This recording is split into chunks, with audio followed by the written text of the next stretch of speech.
पंजाब के एक छोटे से गांव शिखरपुर में लोग मेहनती थे।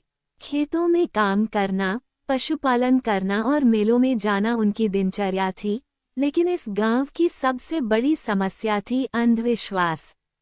गांव के बुजुर्ग कहते थे कि अगर उल्लू छत पर बैठ जाए तो घर में विपत्ति आती है, अगर बिल्ली रास्ता काट दे तो काम बिगड़ जाता है, और अगर कोई बच्चा रात को रोए तो उस पर भूत प्रेत का साया है। इस गांव में एक परिवार रहता था, रामाधीन, उसकी पत्नी शीला और उनका बेटा सोहन।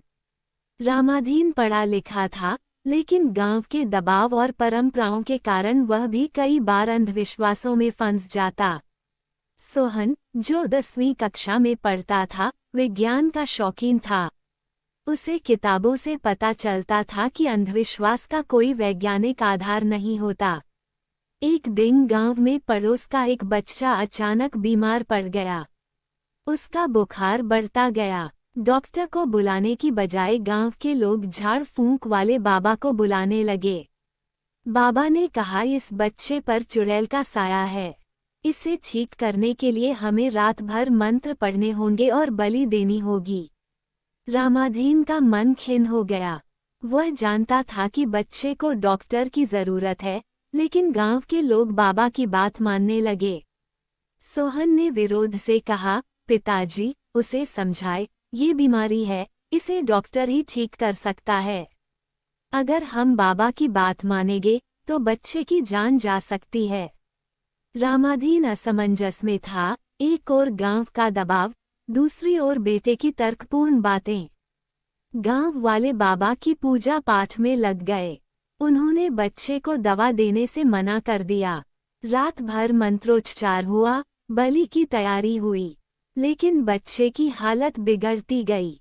शीला रोने धोने लगी, क्या भगवान भी यही चाहता है कि हम बच्चे को बिना इलाज के मरने दें?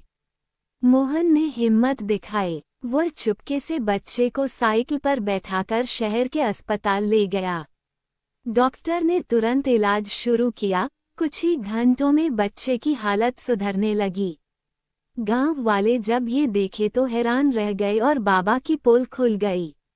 रामाधीन ने गांव की पंचायत में सबको बुलाकर कहा, आज हमने देखा कि अंधविश्वास के कारण हम बच्चे की जान लेने वाले थे। हमें समझना होगा कि बीमारी का इलाज डॉक्टर ही कर सकता है, न कि झाड़ फूंक। सोहन ने सबको समझाया कि उल्लू, बिल्ली या रात को बच्चे का रोना किसी अशुभ संकेत नहीं होते, ये सब प्राकृतिक घटनाएं हैं। धीरे धीरे गांव में बदलाव की लहर आने लगा। लोग डॉक्टर को बुलाने लगे, बच्चों को स्कूल भेजने लगे और बाबा का प्रभाव कम हो गया। रामाधीन ने गर्व से कहा, मेरे बेटे ने हमें अंधविश्वास से बाहर निकाला।